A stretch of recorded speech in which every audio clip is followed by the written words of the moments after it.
precipicio para medir la distancia, para saber que persigo, para ver lo que me falta, para notar el vacío, para llenarme de nada, para ver al enemigo, para mirar su mirada. Me asomo para saber, para tocar el peligro, para huir.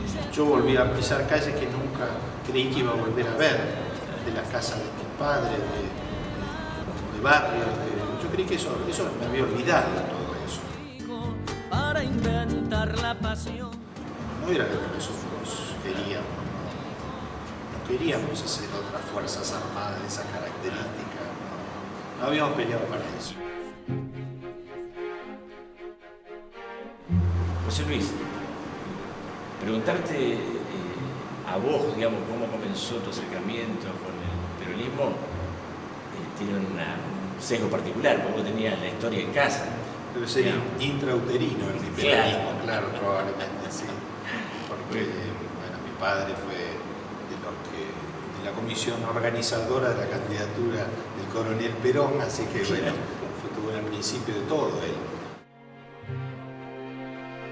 Inmediatamente mi mamá también acompañó eso en su momento, ¿no? Así que sí, yo nací en un hogar peronista. Cuando yo tenía pocos años, mi padre ocupó el cargo de director nacional de cultura, que era en ese entonces, y después tuvo una relación bastante cercana hasta su muerte con Evita, la Fundación Eva Perón. Cuando muere Evita, después de la muerte de Eva en el 52, él ya, por una serie de conflictos con otras personalidades del proceso, en ese momento, Iván Isevich y algunos otros, él se retira. ¿Y vos recordás tener algún registro de eso, digamos, antes de escucharlo después? Mira, creo tener un único recuerdo que parecería ser de haberla visto Evita, o que de Evita se me acercara a mí en el Cabildo de Buenos Aires. Por las fechas podría ser, pero yo tenía 3 años o 4 años. Puede ser que tenga un recuerdo de eso, pero es el único recuerdo que tengo de todo ese tiempo. Y después ya más grande me tocó la situación más grande, digo niño, pero preadolescente, del golpe, y eso sí, porque yo recuerdo haber visto desde la azotea de mi casa, vivíamos en la zona del 11, en Pueyrredón, en un departamento, en un 8º piso, en Córdoba y Pueyrredón, y desde la azotea se veían los aviones, los Gloster Meteor, bombardeando en línea, y desde allí se veía ya cómo salían las balas trazadoras por arriba del Congreso, de la cúpula del Congreso. Y después tuve una experiencia así vivencial increíble y temprana de lo que vino después, lo que en los años posteriores me iba a tocar, porque yo tenía una pequeña colección de escuditos peronistas. Los escuditos peronistas de esa época eran muy preciosos, eran de bronce, creo yo, y de un lado tenían el perfil de Perón y Evita y del otro lado el escudo peronista.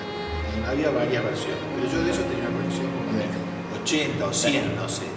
Y el día del golpe hubo que tirarlos. No, porque empezó la famosa ley, el famoso decreto ley por el cual se prohibía poseer símbolos que pertenecieran al antiguo régimen, etcétera, etcétera.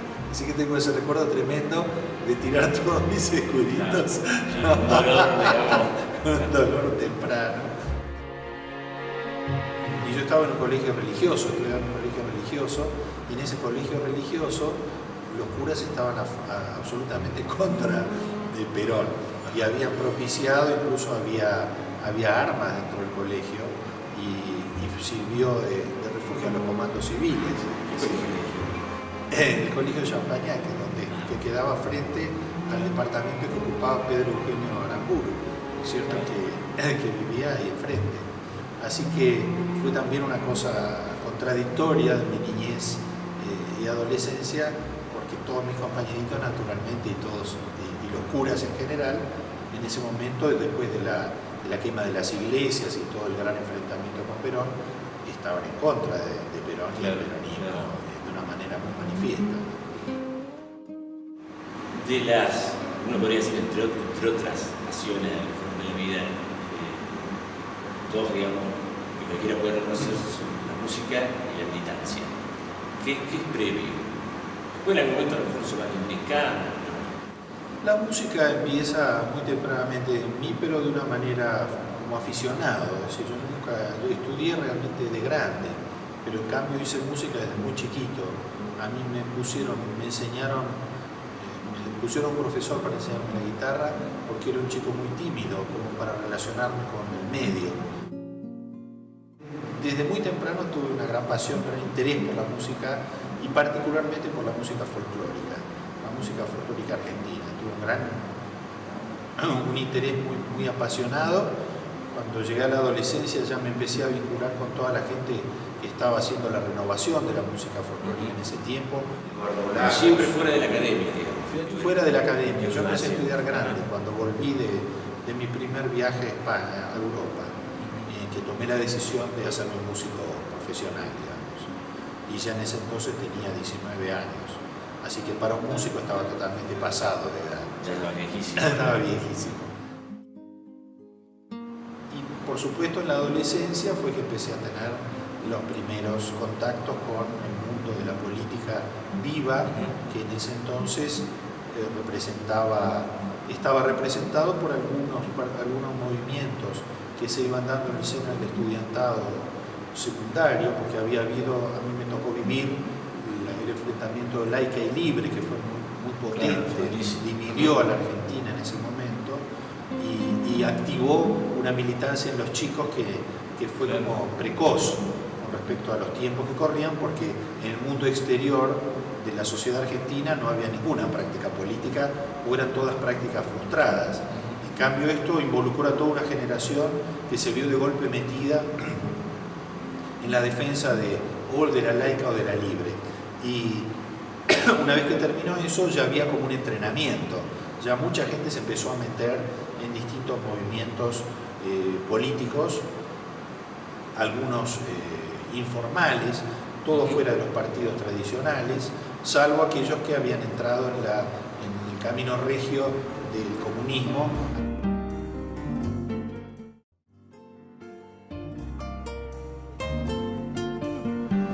Bueno, así prácticamente llegué a mi edad universitaria, que yo mientras sigo siendo un músico cada vez más profesional, más profesionalizado, pero todavía bastante intuitivo, entro en la universidad a hacer sociología.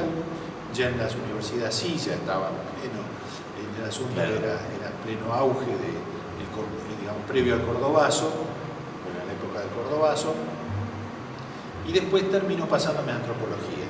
Yo conseguí una beca, terminé en España y hago antropología en España. Y cuando vuelvo, ya entonces empiezo a trabajar en una tercera actividad que después dejé con el tiempo, que fue el periodismo. Yo trabajé mucho en periodismo. Estamos hablando del año 71, 82. Si yo tuve la oportunidad de entrar en el diario La Opinión de Jacobo Timerman, del papá de Héctor, que fue un diario muy importante. Estaban todas las columnas del país allí, estaba todas las que te puedas imaginar. Osvaldo Soriano hacía deporte, estaba, Ibe Staif, que fue el director de San Martín, después hacía teatro, toda la gente que te puedas imaginar de esa generación, terráneos internacionales, todos esos estaban en esa redacción, que era un diario que se había planteado con el modelo de Le Monde, es decir, un diario sin fotos, todo con textos y con firma. Entonces, a mí primero me pusieron a un lado, yo creía que era una persona habilidosísima, después me di cuenta que no sabía nada de eso, y me instalaron, finalmente fui a recalar al suplemento cultural. El suplemento cultural lo dirigía Juan Gelman y Paco Urondo. Entonces era Juan, Paco, un muchacho, un compañero que está en Barcelona, Carlos Tarsitano, y yo, era lo que hacíamos en el suplemento. Entonces me acuerdo porque llegué, empecé a trabajar, me pidió una nota Juan, que era una persona bien distante y difícil, ¿no? Áspera, Y yo hice la nota, me la devolvió toda corregida con rojo, con marcas que yo no lo podía creer. Consideraba que era una ofensa insoportable eso. Entonces me dijo que la hiciera de nuevo. La hice de nuevo y así durante una semana me estuvo haciendo notas. O sea, se tomó el trabajo de enseñarme el oficio de cómo había que escribir en el periodismo, que no era literatura. Y empecé entonces ahí, en ese suplemento, que fue una experiencia hermosa, porque esa redacción era como una peña, en la cual todos estos intelectuales de la época, entre los que estaban, es una lista interminable que ahora no me viene a la mente, pero bueno, Horacio Berbisky era el secretario de redacción, muy joven secretario de redacción. Y eso duró 1 año y pico, casi 2. Cuando hubo un cambio en la política del diario, ahí volamos unos cuantos, entre otros Horacio y yo. Y yo en ese entonces, y a través del diario, había empezado a acercarme un poco al PRT, a los trotskistas. Yo, como el doctor Sigmundo me impedía seguir el camino normal del peronismo, entonces se me ocurrió ver cómo era el pasto de los vecinos. Bueno, y estaba en eso cuando de golpe empezaron a pasar los acontecimientos a tomar velocidad en la historia argentina desde la aparición de Montoneros hasta todo lo que sucedió, hasta la vuelta de Perón. Y entonces ahí sí yo me acerqué a Juventud Peronista y empecé a trabajar a través del periodismo. Yo primero me había ido a la Universidad del Comahue, fui docente en la Universidad del Comahue en Neuquén, investigador durante 2 años, y ahí me agarró el 73. Estaba yo ahí y me mandaron... Hasta ese momento no había ninguna incorporación orgánica. Y en el 73 me llamaron de Juventud Peronista, porque iba a sacar un diario la Juventud Peronista, que era Noticias. Entonces, que dirigía Miguel Bonazo y que estaban todos los otros que venían del anterior. Vicky, Germán. Y Noticias sí, ya fue un ámbito de militancia, porque era un diario absolutamente quemaba las manos ese diario, pero era un diario extraordinario y una experiencia extraordinaria por la incidencia que tuvo esa mirada del periodismo, que después tomó Página 12 muchos años después, porque muchos de estos protagonistas volvieron a tomar un impulso en el cambio del lenguaje periodístico. Y yo entonces ahí ya quedé en JTP, digamos, en ese momento.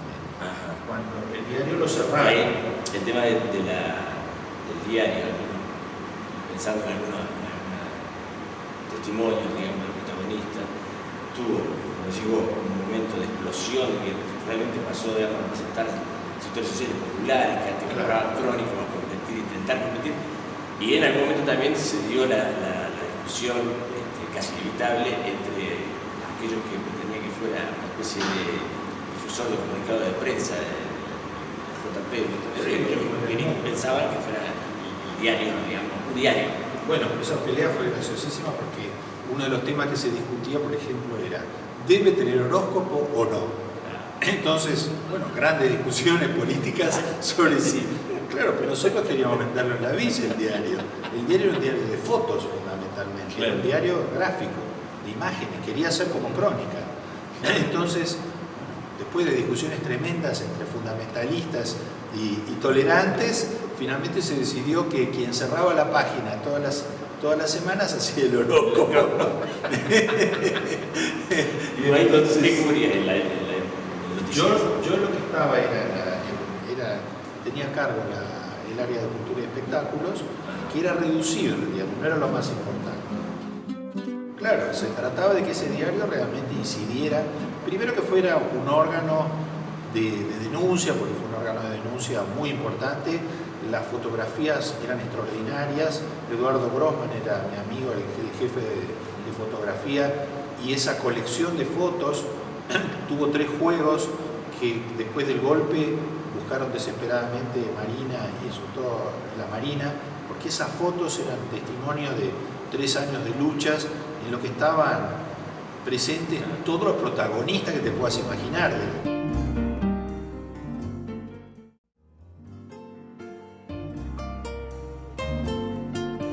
Y después entonces un día, después que nos pusieron varias bombas, Lo cerraron, por supuesto, lo cerró Isabel.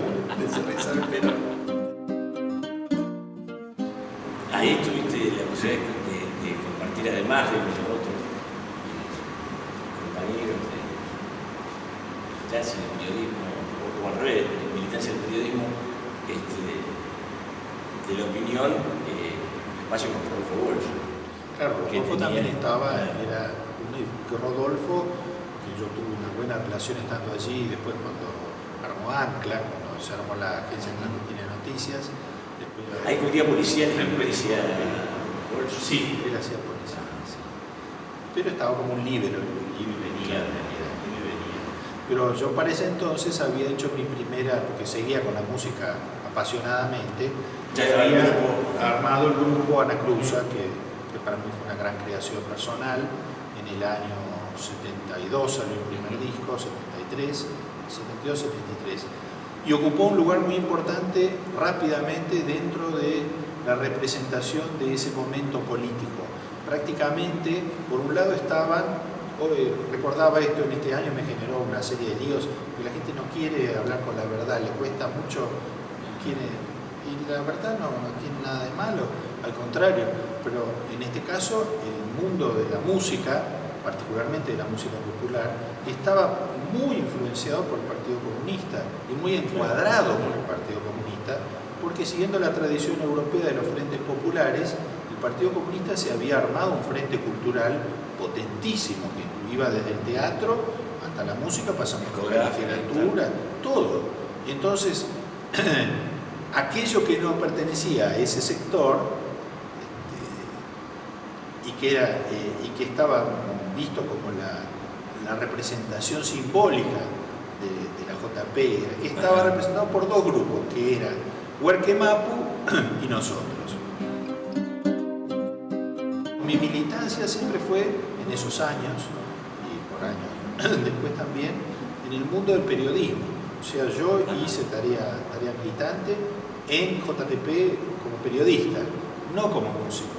Y la música seguía su camino y tenía un valor simbólico muy identificado, a tal punto que, para mi sorpresa, porque en definitiva el proyecto de Anacruza en la Argentina al principio tuvo 3 años de vida, hasta que nos tuvimos que ir fue nada. Y cuando yo volví muchos años después, eso seguía dando vueltas y seguía vivo en el recuerdo de toda una generación. O sea que tuvo un impacto muchísimo mayor que la popularidad que yo pude recibir, pero que se daba en cosas tan graciosas, bueno, ahora graciosas, pero que yo estaba haciendo un espectáculo en el Teatro San Martín, con mucho éxito y con muchísimo público, y a la vez tenía una cita un día, una cita en la cual tenía otro nombre. Entonces la persona que vino me vio y el tabicamiento se acabó en un minuto, no servía para nada. Claro, en esa época ya de noticias, vos no solo estabas en la JTP, sino que también había actividad clandestina, digamos. Había actividades en las que yo participaba que eran actividades revolucionarias que se hacían en distintos frentes en ese momento. Pero yo siempre mantuve la tarea musical como separada de esto y a la vez alimentó, creo yo, mucho de lo que esa generación entendió, porque la propuesta nuestra, y la de Huerquemapu también un poco, y la del Partido Comunista también, tuvo que ver con un esfuerzo muy grande y muy importante que hizo la Argentina por involucrarse en América Latina, que fue una aventura de pensamiento eso, porque hasta entonces Argentina no tenía el menor interés en sentirse latinoamericana. Fue nuestra generación, y fueron los años 70, los que hicieron el esfuerzo sobrehumano de sacar de nuestra condición insular a la Argentina y de encontrarnos con el mundo latinoamericano. Y eso fue una acción puramente ideológica.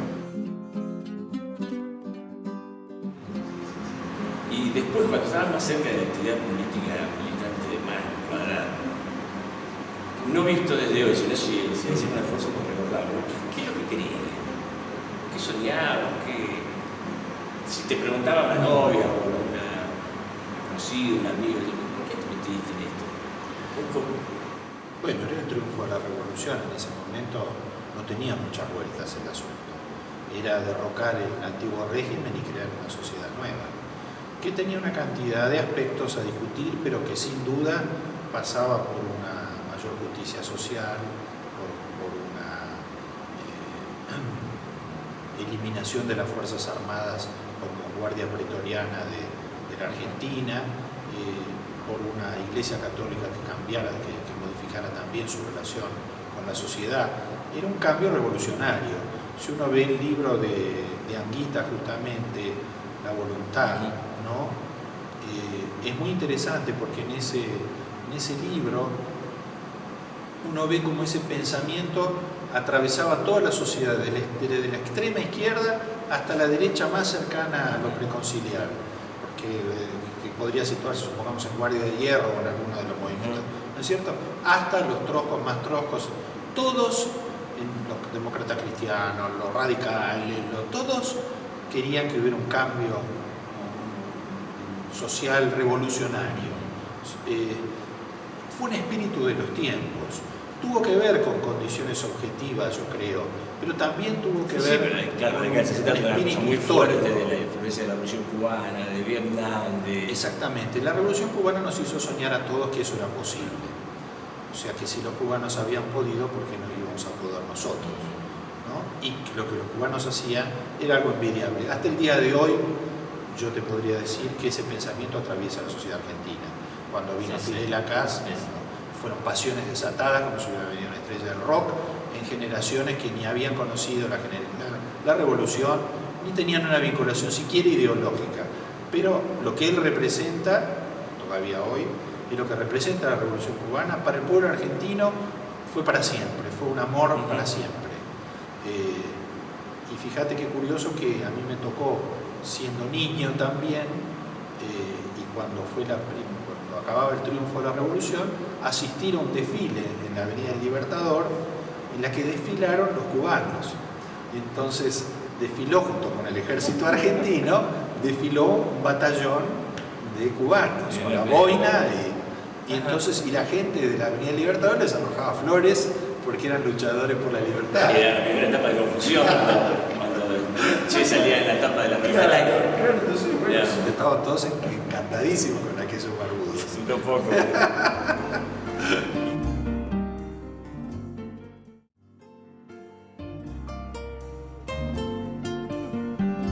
¿Cuál era, si vos tratás de recordar los momentos de mayor intensidad militante, que serían a lo mejor el 73? No, fue más tarde. Fue el 75. ¿Cuáles son los recuerdos más marcados? 74, 75 y 76. El 75 fue el año más duro de todo, porque fue el de la transición, cuando la AAA estaba metida en todos lados, cuando la lucha sindical era implacable y era mucho más dolorosa que lo que vino después, en el sentido de que éramos nosotros mismos los que nos estábamos desangrando. Y cuando yo en ese entonces había conseguido un trabajo en Telam, justamente, que era un nido de espías eso en la época de Isabel, era un nido de espías, ¿no sabes? Eran todos serbis, todos. Entonces, y terminé de delegado ahí. Entonces eso fue fatal, porque en un momento dado, claro, yo seguía con la música por otro lado. Piero, con quien yo tenía amistad en ese entonces, me había propuesto de hacer una gira con él para Panamá. Y ahí fui a sacar el pasaporte y me encontré con el primer problema de que no me lo daban el pasaporte. Y ahí empecé a averiguar por qué no me lo daban el pasaporte, y ahí ya empecé a ver que el asunto venía complicado. Y en ese año yo estaba también con otro, porque era un joven argentino, estaba casado, tenía 2 hijos, multiactivo, y entonces tenía también una asesoría que me había conseguido un amigo en la Confederación de Empleados de Comercio, como en la parte de cultural, en el armado de una sección cultural, porque ahora es un teatro de comercio. Y un día, subiendo un ascensor, subió un señor mal entrasado, subimos al ascensor, cerró la puerta y en el primer piso, como en las películas, abrió la puerta y sacó una pistola 45 y me la puso en la cabeza y me dijo: vos desde acá en el sindicato no te queremos ver nunca más. Se quedó claro. El golpe nos agarró haciendo un espectáculo con Ana Cruz en el Teatro Pairó. poco tiempo después llegó una carta de la AAA que conservo, en la cual nos decían que había que irse. Una carta dirigida al grupo. No, era dirigido a mí.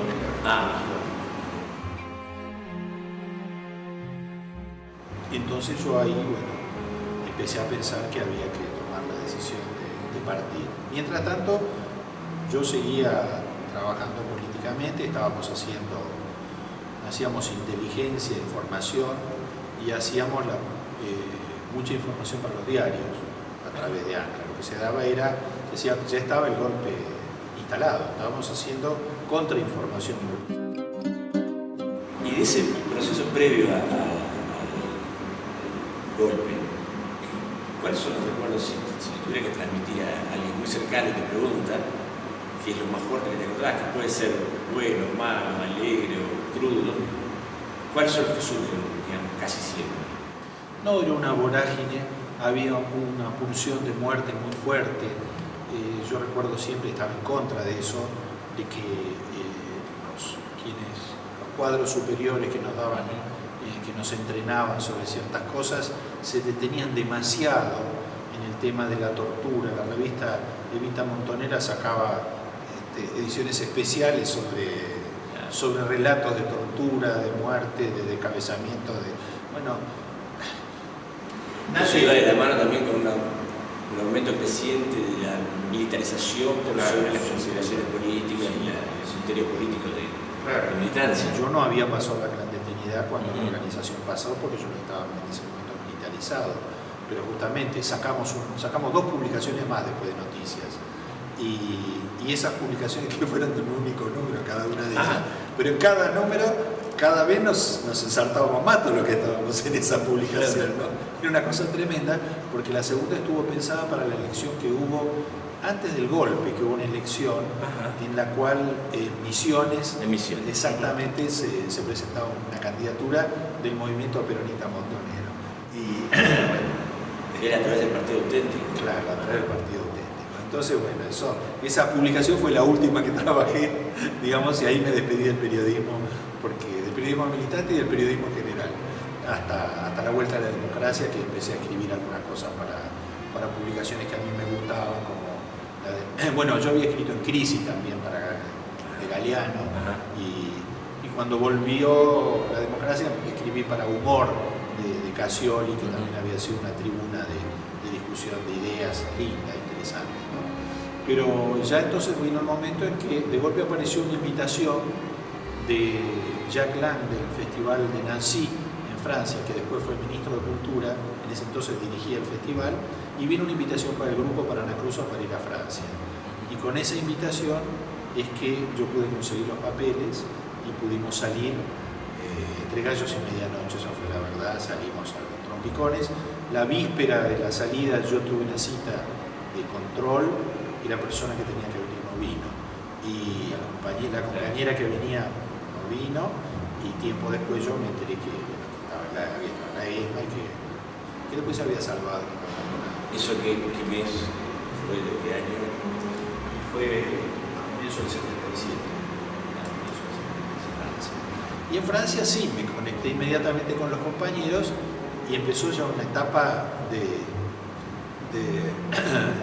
conspirativa que ya se parecía a la Armada Brancaleone, lo nuestro, entre otros con el Tata Cedrón, que era un gran compañero, y la gente del cuarteto, particularmente Miguel Pray, ¿no? Y entonces teníamos citas en las que nos dábamos citas en bares que yo desconocía, por ejemplo, porque fracasaban muchas de esas citas. De noche a veces venía un compañero mío que había sido mi responsable en la Argentina antes de yo irme, que estaba en Madrid, y pasábamos bolsos de una estación a otra. Hacíamos ese tipo de cosas imposibles mientras ya todo se iba deshilachando, y aparte desde ahí nosotros veíamos lo que estaba pasando, porque la información era amplia sobre lo que estaba sucediendo en Argentina,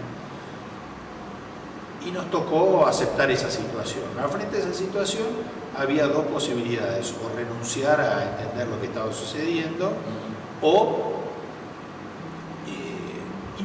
aceptar la realidad y meterse en el sistema, o sea, nosotros, peronistas, era un desastre, no teníamos a nadie, era solo una solidaridad persona a persona, hombre a hombre, mujer a mujer, la amistad que nos unía a todos y que se fue fortaleciendo. En España, por ejemplo, tuve ocasión de estar en una sesión previa a la gran acción de la contraofensiva, en el que vi en un departamento, recuerdo en Madrid, las dos películas que había hecho, creo que el Tigre Cedrón, de quien yo fui amigo también, y que murió misteriosamente en París.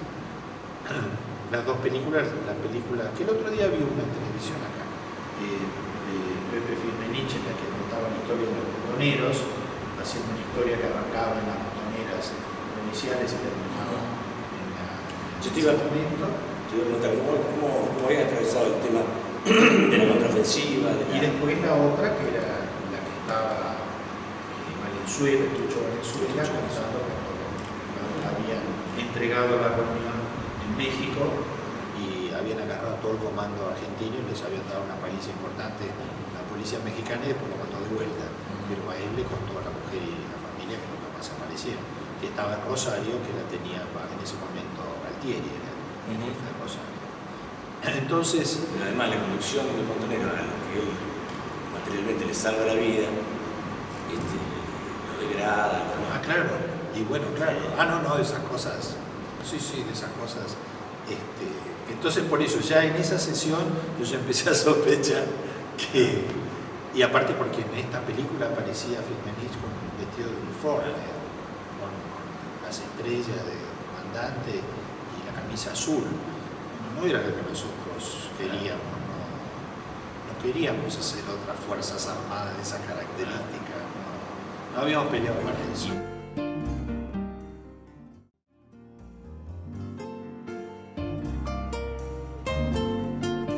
Igual en el entorno de gente cercana que no tenía, hubo algunos que se volvieron de que volvió, bueno, había amigos que murieron, sí, por supuesto. Pero la mayor parte era gente más joven. Fue gente todavía más, o gente que se había ido y había vuelto, unos cuantos. Pero fue una cosa muy terrible, esa, muy trágica. Yo ya en ese entonces me desenganché y volví a tener relaciones con toda la gente que era más cercana a mí, por razones ideológicas, muchos de ellos peronistas, otros no, que estaban exiliados en Francia o exiliados en Europa. Quiero preguntar, ¿cómo fue regresar? Y regresar fue una decisión mía muy personal. Yo siempre quise volver, ya que estuve mucho tiempo allá, pero siempre pensé que yo tenía que volver a la Argentina, que me había ido contra mi voluntad, que lo que a mí más me interesaba en el mundo estaba en la Argentina y que yo quería volver. En eso, produjo separación de la familia, cantidad de cosas, porque no todo el mundo tenía. ¿Y el regreso fue como esperabas? Ahí, digamos, no tiene. No fue para nada como esperaba y a la vez sí fue como esperaba, porque al poco tiempo me pareció como que el otro había sido un sueño, claro, que había durado 12 años, pero que había sido un sueño. Yo volví a pisar calles que nunca creí que iba a volver a ver, de la casa de mis padres, de barrios, yo creí que eso me había olvidado todo eso. Y de golpe me vi viviendo en Buenos Aires, pero con tan mala suerte que llegué en diciembre del año 99 y en enero fue el golpe de la tablada. Así que por televisión. Pues sea otra vez. Dije por televisión. Así qué puntería, claro. No puede ser, qué mala suerte, ¿no? Pero después no prosperó eso. Y aparte porque a mí me había quedado una sensación de carencia por dos hechos históricos que habían ocurrido en Argentina en mi ausencia. El primero de los cuales fue Malvinas. Yo no estuve en Malvinas, no estuve en la Argentina durante la guerra de las Malvinas. Estábamos en gira con Mercedes, en Brasil, en París, en otro lado. Cuando yo volví, porque volvimos a fin de ese año para hacer la gran gira nacional con Mercedes y volví por lo de Ana Cruza, ahí me encontré que a la gente le había pasado algo que los diferenciaba totalmente de mí. había sucedido algo en el interior de todos que yo no podía compartir, que no sabía qué era, pero que había sido un hecho histórico tremendo. Si vos tuvieras que elegir el recuerdo más intenso de la época de militancia, más plena, digamos, ¿no? Antes del exilio, ¿cuál sería? Y el día de la plaza fue un día muy triste, muy difícil. Hablando del 1 de mayo del 74. El 1 de mayo del 74 fue una cosa terrible. Y el de la muerte de Perón también. Yo estuve en ambos. ¿Cómo atravesaste los dos fueron complicados. Fueron tensiones internas, Sí, el de la plaza fue muy desgarrador porque para todos nosotros representaba una esperanza que se terminaba, ¿no? Más allá de que se hubiera obrado bien o mal y que se hubiera interpretado. Perón había tenido mucha sabiduría en muchos momentos anteriores difíciles y en este fue como que hubiera perdido totalmente el control, a tal punto que después él mismo se arrepintió y mandó una cantidad de mensajes después del acto. El día de la muerte fue algo, ese entierro fue algo que no voy a olvidar en mi vida. La tristeza que invadió al pueblo argentino en su totalidad era algo que no se podía creer. Gente lloraba en las calles, pero de a miles de personas llorando. Hasta hubo un punto en el que al final terminó todo mal porque la misma policía montada terminó corriéndonos como correspondía, ¿no? Cuando estábamos nosotros participando en el acto. Tengo el recuerdo de la montada corriéndonos en la Plaza de los Dos Congresos y para nosotros se había acabado una época de la historia, ¿no? Y se había acabado.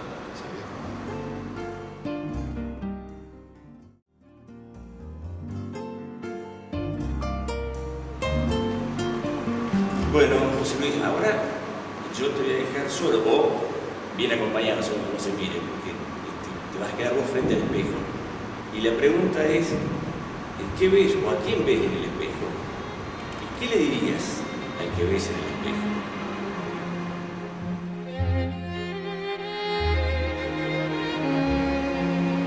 En el espejo veo a un muchacho grande, yo me veo así, un muchacho grande.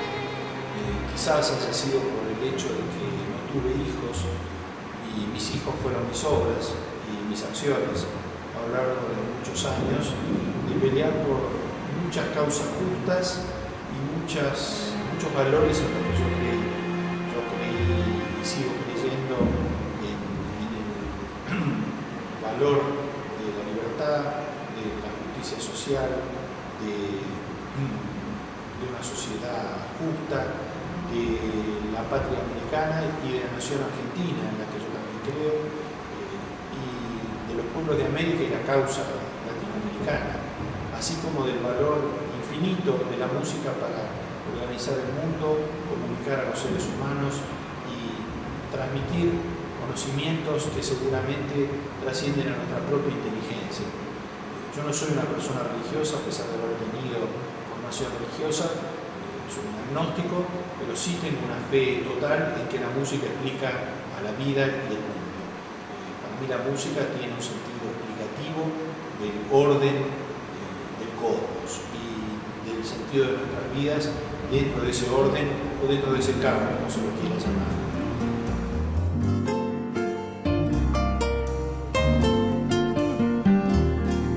Me asomo a este precipicio para medir la distancia, para saber qué perecido. ¿Qué le diría yo a quien veo en el espejo?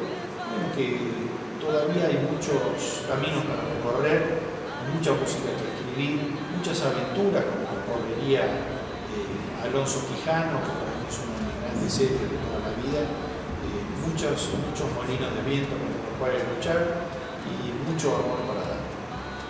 Sentar la rutina para pasar el testigo, para que el aburrimiento no venga a dormir conmigo, para inventar la pasión, para asomarme